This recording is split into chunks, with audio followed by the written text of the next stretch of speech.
එසේනම් සුපුරුදු පරිදි අයුබෝවන් ලක්වාසී ලෝකවාසී සියලුම ශ්‍රී ලාංකිකයින්ට මේ දවස්වල ගොඩක් වෛරල් වෙනවා අපේ මේ සත්ගුණවත් මිස්ටර් කොත්තුගේ වීඩියෝස් වගේ. ඉතින් මේ ඇත්තම ওই වීඩියෝ ටික මේ එළියට එනකම් මාධ්‍ය ඔස්සේ මමත් පුද්ගලිකව හිතාගෙන හිටියේ මිස්ටර් කොත්තු විරාජ් කියන්නේ මේ බොහොම දුප්පත් මිනිහා අසරණ මිනිහාගේ දුක අඳුරන බොහොම හොඳ හදවතක් තියෙන මිනිස්සුන් උදව් උපදව් කරන්න කැමති බොහොම සංවේදී මිනිස්සෙක් කියන එක තමයි මිස්ටර් කොත්තු එයාගේ පේජ් හරහා එළියට දාපු වීඩියෝ වලින් අපි දැක්කේ. අපි අඳුරගෙන තිබුණේ එහෙම පුද්ගලයෙක්. නමුත් ඊට ආත්පසින්ම වෙනස් පුද්ගලයෙක් බව මේ එළියට ආපු CCTV කැමරාවල තියෙන සටහන් වෙලා තිබුණු මේ වීඩියෝ දැක්කාම අපි දැනගත්තා. එතකොට මේ මෙච්චරකල් දාගෙන හිටිය මූගේ මේ වෙස්මුණ ගැලවුණාද? අත්‍තරම මේ අර කතාවට කියනවා වගේ අර හරක් අදින ලොරි වල ඉස්සරහ ගහලා තියෙන බුදු සරණයි කියලානේ. ඉතින් මේ අන්න ඒ වගේ චරිතයක් තමයි මේක. ඉස්සරහට බුදු සරණයි දාගෙන පිටිපස්සෙන් ඔක්කොම මේ මජර වැඩ ටික කරපු එකෙක්. මචංලා අපි කවුරුත් පිටරට වේවා ලංකාවේ වේවා කොහේ රැකියාවක් කරත් අපි රස්සාවකට යන්නේ අපේ අනාගතය හදාගන්න කියක් හරි ඉතුරු කරගන්න අපි නැති බැරි ගමට ගේමක් ගහගන්නමයි මොන රස්සක් කුලී වැඩට යන මිනිහා වුණත් කුලියක් මලියක් කරන්න යන්නේ හරි දවසකට ගහගන්න මොකක් හරි කරගන්න. ඒකට මේ අතපල්ලෙන් වැටුණු නිකන් අර මේ මුකුත් කරන්න දෝ නිකන් පිනට කකා ඉන්න එකෙකුට සලකන විදියට තමන්ගේ සේවකයෙකුට සලකන මේ බොසෙක් මංව දැක්කම. නමුත් අර මේ ලෝකෙට පරකාසය ගෙදරට මරගාතය කියලා කියන්නේ ආන් ඒ වගේ එකෙක් තමයි මේ මිස්ටර් කොත්තුව. අපිට දේශපාලනය නම් කතා කරන්න ඇත්තටම අවශ්‍ය නැහැ. අරයට කඩේ ගියා මෙයාට කඩේ ගියා අරයාගේ කළු සල්ලි සුදු කරා මෙයාට ඒවා අපිට වැඩක් නැහැ. ඒවා පුද්ගලිකව එයාගේ ජීවිතයේ කතන්දර පුද්ගලිකත්වය කතා කරන්න අවශ්‍යතාවයක් නැහැ.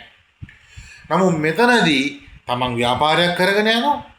නමුත් වීඩියෝස් දානකොට දාන්නේ මෙහෙමයි අරෙමයි මහරගම ශාඛාවට එන්න මේ රයිස් දාන මේ බස් කෙනෙකුට නම් පඩිය දවසට 3000යි මේ ක්ලීනින් කරන කෙනෙකුට 1500යි 2000යි එන්න මහරගම ශාඛාවට මේ බොහොම කාර්යබහුලයි ටෙලිෆෝන් කෝල් ගොඩක් එනවා අරකයි මේකයි මේ බොහොම මේ මිනිස්සුන්ට හරි ආදරෙන් එන්න කියලා මේ හරි සිනාමුසු මොහොනෙන් කතා කරන්නේ. අපි දැක්කා එක වීඩියෝ එකක අතරම මේ වීඩියෝ ටික කෙසේ හෝ මාධ්‍යයට මේ එළියට දාපු කාටද කවුද දන්නේ නැහැ. මට ඒක ස්තුති කරන්න ඕනේ අත්‍තරම. මුලින්ම නම් මම දැක්කේ හිරු එකෙන් තමයි මේ RCCTV කැමරා ටික එළියේ තිබුණු වීඩියෝස් ටික එළියට දාලා තියෙනවා දැක්කේ හිරු එකෙන්. ඉතින් හිරු එකටත් බොහොම ස්තුතියි. මේ එතකොට ඒ කොල්ලට අර ඔළුවට ගහගෙන යනවා. මේ ගහලා දෙන්නේ මොකද ලොකු වරද්දක් කරාටත් නෙමෙයි කැප් එක දාලා හිටියේ නෑ කියලා. හරි.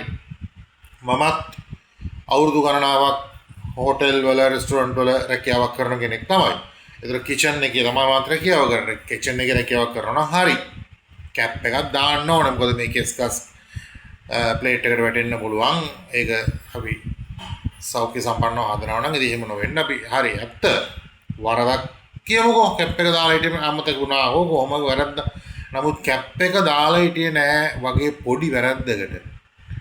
ඒ වගේ මේ තිරිසන් විදියට පහර දෙන්න ඉස්සෙල්ලාම මොකක් හරි එකකින් දමල ගහනවා ඈත තියා ඒගොල්ලන්ට ඒක වදිනවා පපුවේද කොහෙද ඊට පස්සේ තමයි ළඟට ඇවිල්ලා ඔළුවට ගහගෙන යන්නේ. ඒතර ඒ අපි දැක්ක ඔය පළවෙනි එක නේද ඔය ඔහම එළියට ආපු දැන් ඊට පස්සේ ඕක ආවට පස්සේ ඊට කලින් අසාධාරණයට ලක් වුණු කොල්ල සෑහෙන්න වීඩියෝස් වලින් කමෙන්ට්ස් වලින් ඒගොල්ලන්ට වෙච්ච අසාධාරණ කියන්නේ ඒ කියන්නේ මේ පළවෙනි පහර දීම නෙමෙයි සිදු වෙලා තියෙන්නේ. ඌට කලින් දන ගස්සලා කොල්ලෙකුට පයින් ගහලා තියෙනවයි කියලා කමෙන්ට් එකක් දාලා දින වැඩ කරපු සේවකයෙක් මේ කමෙන්ට් එකෙන් පස්සේ මගේ ජීවිතේ මොනවා වෙයිද දන්නේ නැහැ ඒත් මට නොකිය ඉන්න බෑ කියලා ඒ කොල්ලා දාලා තිබුණා. ඊට පස්සේ තව එක්කෙනෙක් දාලා තිබුණා අද උදේ මම මේ වීඩියෝ එක දැක්කේ. එයාත් හිතුවේ බොහොම හොඳ කෙනෙක් මේ උදව් පදව් කරන කෙනෙක් මෙහෙම තිබෙරි ඒරියට හරියට පිහිට වෙනවා දැක්කා. ඒක හොඳ බොස් කෙනෙක් කියලා හිතන තමයි යත් ඇවිල්ලා දිනේ. යාටත් ඒ වගේ යා මාර්තු ද කොහෙද ජොබ් එකෙන් අයින් වුණා කියලා දාලා තියෙන්නේ. යාටත් ඒ වගේ පහර දීමක් සිද්ධ වෙලා තියෙනවා. මේ ඉතින් ඇත්තටම කියනවා මේවට නම් මේ වාගේ මේ හිංසක කොල්ලෝ අපි කවුරු වුණත් කෙල්ලෝ කොල්ලෝ නේ කෙල්ලෝ වුණත් රැකියාවකට යන්නේ ගුටි කන්න නෙවෙයිනේ. වරදක් තියනවා නම් අපේ සේවය හොඳ නැත්නම් ඕනෑම එතන ප්‍රධාන හිමිකරුට පුළුවන් ඕනෑම අවස්ථාවක මම ඔයාගේ සේවය මට හොඳ නැහැ. ඔයා සේවය කරනවා මට හරි නැහැ. ඔයා මං අස් කරනවා. ඒක නිසා ඔයා මේ හෙට ඉඳන් හෝ මේ මාසේ අන්තිමේ ඉඳන් හෝ වරට එන්න එපා. ඔයා මට එපා. ඉවරයි කතන්දරේ. ඒ උන්ව මානසිකව පීඩාවට ලක් කරලා බලහත්කාරයෙන් බය කරලා අසරණ කරලා වැඩ ගන්න මේ ලෝකෙ කිසිම තැනක මේ අයිතියක් නැහැ. ඒක සම්පූර්ණයෙන්ම නීති විරෝධී එක තහනම්. ඒක අපේ රටේ වේවා වෙනත් රටක වේවා කිසිම රටක එහෙම බලහත්කාරයෙන් හිර කරගෙන වැඩ ගන්න බුන් අසරණ කරලා උන්ට ගහලා තලලා පෙලලා කන්න ගන්න මේ බත් කටටද ඒකටත් බයිනවා. එතකොට බිස්නස් නැති වුණොත් එහෙම ඒ ව්‍යාපාඩු අතර කොල් වැඩ කරන සේවකයන්ගේ පඩි වලින් අඩු කරනවා. එහෙම කරන්න මේ රටේ නීතියක් තියෙනවානේ. ලංකාවේ ශ්‍රී ලංකාවේ නීතියක් තියෙනවා. සහ අවුරුද්දක්ද දෙකක්ද තුනක්ද හතරක්ද පහක්ද කීයක්ද වැඩ කරේ යන්න යනකොට ඊට පස්සේ ආට මේ ගෙවීමක් කරන්න තියෙනවා. ඒ සේවය කරපු කාලයට අනුව. ඉතින් දැන් අර මම දැක්ක මේ අවසානයෙන් වීඩියෝ එකක් අවුට් කරලා දෙවුණා. එළමයා නම් මේ එළමයා කිව්වා මට මම පිට ගමකින් ඇවිල්ලා මම රස්සාව කරන්න ආපු නිසා මගේ ගමත් නේ නිසා මම නීතියෙන් මුකුත් ඇක්ෂන් එකක් ගන්න ගියේ නෑ. මට ගහපු ගමන් මම කන අල්ලගත්තේ. මම අදටත් පොලිසියට ගිහිල්ලා එන්ට්‍රි එකක්වත් දාලා මුකුත් එහෙම කරලත් නෑ. මේ මම එහෙම මගේ ඒ අර සේව කරපු කාලේට මගේ ඒ මුදල් මං ඒවා ඉල්ලන්න ගියෙත් නෑ එම කියලා මම පැත්තකට වුණා. එම කියලා ඉවරලා බොහොම අසරණ විදියට ඒගොල්ලා වීඩියෝ එක දාලා තියෙනවා. ඉතින් ඒ වගේ මේ අහිංසක තරුණයෝ නැතිවැරියෝ මේ මාලිගාවල ඉන්න කොල්ලෝ ඉන්නේ නෑ මිස්ටර් කොත්තුවේගේ වැඩ කරන්න.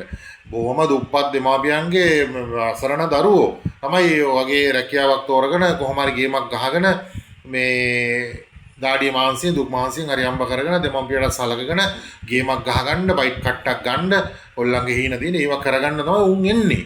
ඉතින් එහෙම ආපුහාම මේ වගේ තමන්ගේ නිලතල වල තියෙන බලය පාවිච්චි කරලා ඇඳුරුම් කන් වල තියෙන බලය පාවිච්චි කරලා සල්ලි වල බලය පාවිච්චි කරලා මේ විදියට අහිංසක කොල්ලන්ට ගෙල්ලන්ට දාඩට පීඩට එල්ල කරන්න දෙන්න. මම ශ්‍රී ලාංකිකයෙක් හැටියට ඔබ තමුන්නාන්සේලාගෙන් බොහොම කාරුණිකව බොහොම බැගෑපත්ත ඉල්ලා සිටිනවා කරුණා කරලා අපි රැල්ලක් හදමු. මිස්ටර් කොත්තු වර්ජනය කරමු. කරුණා කරලා මේ රැල්ලට එකතු වෙන්න බොහොම කාරුණිකව මං ඉල්ලා සිටිනවා. මෙවන් අදමයින්ගේ මේ වගේ කැත විදියට සේවකයින්ට සලකන අහිංසක කොල්ලන්ට මේ වගේ නිරපරාදේ තමන්ගේ ගෙදර පවුල් ප්‍රශ්නයක් එතන ඒ අරගෙන ඉන්න පීඩනේ පිට කරන්නේ තමන්ගේ සේවකයින්ගේ පිටින්. තමන්ගේ ව්‍යාපාරයට සෙනග ආවේ නැත්නම් කෑවේ නැත්නම් අද බිස්නස් එකක් උනේ නැත්නම් ඒ පීඩනේ පිට කරන්නේ සේවකයින්ගේ පිටින්. ඒතර සේවකයාද පලි තමන්ගේ ආයතනයට අද ලන්ච් එකටද ඩිනර් එකටද සෙනග ආවේ නැත්නම් ඒක වැඩ කරන සේවකයාද පලි ඒකට. ඒක නිසා කරුණා කරලා මම උදෙක් ශ්‍රී ලාංකික ඔබගෙන් කාරුණික ආයාචනය කරනවා. මම මේ ඔබට පුළුවන්කමක් තියෙනවා නම් හිතනම් මේ වීඩියෝ එක ෂෙයා කරලා මේක මුළු රටටම මේ රැල්ල යවන්න. මිස්ටර් කොත්තු යන්න එපා. අදින් පස්සේ මිස්ටර් කොත්තු වර්ජනය කරන්න. කොත්තු කන්න ඕනම් පොඩි කඩේකට යන්නකෝ. ඇයි මිස්ටර් කොත්තුවේගේ දාලා දෙනවද ඔකට රෙදි රත්තරන් මුතු මැණික් කොත්තුවේ ගස්සේ ගහලා එවන්නේ නැහනේ. පොඩි කඩේ හදන කොත්තුවම තමයි මිස්ටර් කොත්තුවේ හදන්නේ. පොඩි කඩ තියෙනවා මිස්ටර් කොත්තුලට වඩා රසට ගුණට පිළිවෙලට පිරිසිදුවට හදන පොඩි කඩ තියෙනවා. අපි පොඩි මිනිහට අත දෙන්න ඕන. පොඩි මිනිහට අත දෙන්න ඕන. පොඩි මිනිහව නැගිට්ටන්න ඕන. පොඩියට ව්‍යාපාර කරගෙන යන තැන් තියෙනවා. ෆැමිලිස් පිටින් අම්මා තාත්තා දුව පුතා පොඩියට පොඩි කඩ කැල්ලක් ගහගෙන ආප්පයක් පුච්චලා කොත්තුවක් හදාගෙන යන ව්‍යාපාර හරි පිරිසිදුයි. හරිම රසයි. පිළිවෙලයි. ඒ වගේ තැනකට යන්න. ප්ලේන් ටිකක් බොන්න ඒ වගේ තැනකට යන්න. කොත්තුවක් කන්න ඒ වගේ තැනකට යන්න. AC දාගෙන අරවා දාගෙන එක් කොත්තුව එක කොත්තුවේ ගාන කොත්තු දෙකක ගාන එක කොත්තුවකට ගෙවලා ආකොල්ලෝ ගිහිල්ලා මං අද මිස්ටර් කොත්තුවකින් කෑවේ කියලා ලොකුවට කෑවට ඒ කන්නෙත් කොත්තු මේ කන්නෙත් කොත්තු සමහරට එතනට දාන මස් එක දවස් 2-3 4ට කලින් බැදපු එකක් වෙන්න පුළුවන්. මොකද ඒගොල්ලෝ මහා පරිමාණයෙන් කරන කට්ටියනේ. දැන් මේ හදපුවා අද ඉතුරු වුණා නම් ඒවා එතකොට හෙට විසි කරනවද නෑ හෙට දාන්නේ ඊයේ පෙරේදා ඊයේ හදපුවා තමයි. ඒක නිසා පොඩි කඩේට ගිහිල්ලා කොත්තුවක් කාපල්ලා විශේෂයෙන්ම කියන්නේ මේ තරුණ කොල්ලන් හරියට කොත්තු කනවනේ අපේ රටේ කොල්ලෝ. කෙල්ලොත් ඒ වගේ. ඉතින් වැඩි හිටියොත් දැන් ගොඩක් විදිහට කොත්තු කනවා. තමන්ගේ ගෙදර දරුවෙක් ඉන්නවා නම් තාත්තා සමහරට වැඩ ඇරලා යනකොට කොත්තුවක් ගෙනියනවා අම්මා ගෙනියනවා. සමහරට වැඩ ඇරලා ආවට පස්සේ අම්මට තාත්තට ගොඩක් මහන්සි උයන්න මහන්සි වැඩි. ඉතින් කඩෙන් කමුද කියනවා සමහරට මේ වගේ අවස්ථාවක කොත්තුවක් ගන්න. ඒ වගේ අවස්ථාවලදී මං ඉල්ලා සිටින්නේ මිස්ටර් කොත්තු අර්ජනය කරලා පොඩි කඩේ මිනිහ ළඟට ගිහිල්ලා අඩුවට අඩු වේදමින් කොත්තුවක් කරගන්න. ඒ කොත්තුවත් කොත්තු මේ කොත්තුවත් කොත්තු. මිස්ටර් කොත්තුකින් එකක් කනකොට අර කඩෙන් දෙකක් කන්න පුළුවන් ඒ ගානට. පිරිසිදුයි පිළිවෙලයි. මිස්ටර් කොත්තු නැති කරමු. මේ වාගේ බලු වැඩ සේවකයින්ට මේ වගේ නින්දිත විදිහට පහර දෙන. මෙවන් මිනිස්සුන්ට ව්‍යාපාර නෙවෙයි මේ ලෝකෙ කිසිම දෙයක් හරියන්නේ නැහැ.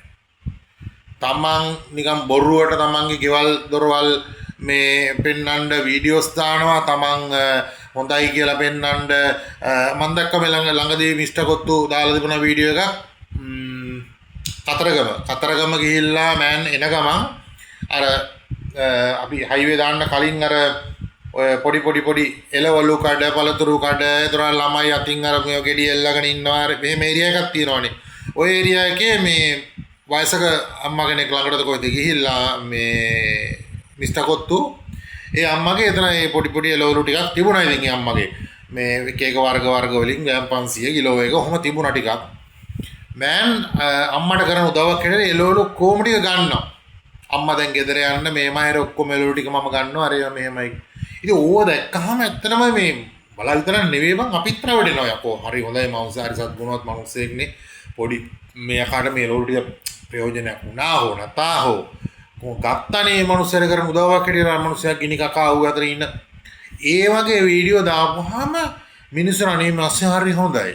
අනේ මේ අසරණ දුප්පත් මිනිහට නැති මිනිහට හරියට උදව් කරන බොහොම හොඳ උණු වෙන හදවතක් තියෙන යකෝ උණු වෙන හදවතක් තියෙනවා නම් අර ගමෙන් ආපු අහිංසක කොල්ලට අමානුෂික විදිහට පහර දෙනවද?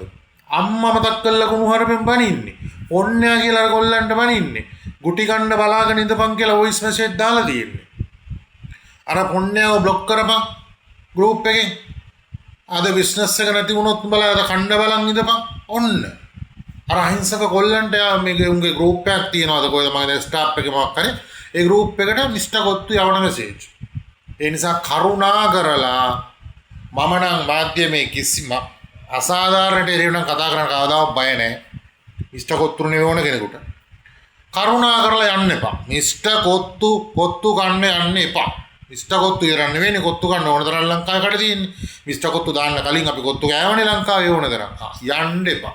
කරුණා කරලා මිස්ටර් කොත්තු අපි වර්ජනය කරනවා කියලා හදමු ලස්සන රැල්ලක් අතිබහුතරයක් කොල්ලෝ කෙල්ලෝ තමයි යන්න එපා මචං උඹලට වැඳලා කියන්නේ නවත්තපල්ලා වෙන කොහෙන් හරි කොත්තුවක් උඹලා වගේ අහිංසක කොල්ලන්ට තමයි ගැහුවේ. උඹලාගේ වගේ අහිංසක කොල්ලන්ට තමයි ගැහුවේ. අම්මේ තාත්තේ ඔබේ දරුවෝ වගේ දරුවන්ට තමයි ඒ ගැහුවේ. රංගි මල්ලි ඔබේ සහෝදරයෝ වගේට තමයි ඒ ගැහුවේ. ඒ වගේ මොන තරම් පීඩනයකින් සමාජයට ඉවසගෙන රැකියාව කරන්න නැද්ද මෙච්චර ගන්න. ගුටි කාලා අම්මව තක් කරලා බැනුම් අහලා කුණු අරප අහලා කණේකටත් බයිනවලු. ඒ අර ඒ වැඩ කරපු සේවකයෝ මේ මම කියනවනේ මේ වැඩ කරපු සේවකයෝ දාලා තියෙන වීඩියෝස් දැන් උන් දානවා බය නැතුව. උන් මාධ්‍යරත් වල වීඩියෝස් දාලා දුන්නා ගුටි කාප කොල්ලත් කතා කරලා තිබුණා. ඊට කලින් වැඩ කරමුණුත් කතා කරනවා. උන් කියන්නේ මේවා බොරු නෙමෙයිනේ හෙන ගහ නැත්ත. ඉතින් මේ අපි බලාපොරොත්තු වෙනවා අතිගරු අනුර කුමාර දිසානායක ජනාධිපතිතුමනි ඔබ ජනාධිපතිවරණයට පෙනී සිටපු අවස්ථාවේදී අපි ඔබට ඡන්දය ප්‍රකාශ කරලා මේ රටේ ජනාධිපති කරලා පත් කරේ මෙන්න මේ වගේ අසාධාරණයට ලක් වෙන අවස්ථා තව ඕන තරම් මේ ලංකාවේදී මේ අහුවෙන එක කරුණා කරලා මේවට නීතිය හරියට ක්‍රියාත්මක කරන්න කියන ඉල්ලීම ඔබතුමාගෙන් බොහොම කාරුණිකව කරනවා. ඒ වගේම ලෝකවාසී ලංකාවාසී සියලුම ශ්‍රී ලාංකිකයින්ට සුබ දවසක් වේවා වාසනාවක් වේවා කියලා ප්‍රාර්ථනා කරනවා. ආයුබෝවන් සමුගන්නවා මිෂ්ඨ කොත්තු වර්ජනය කරමු. බොහොම ස්තුතියි.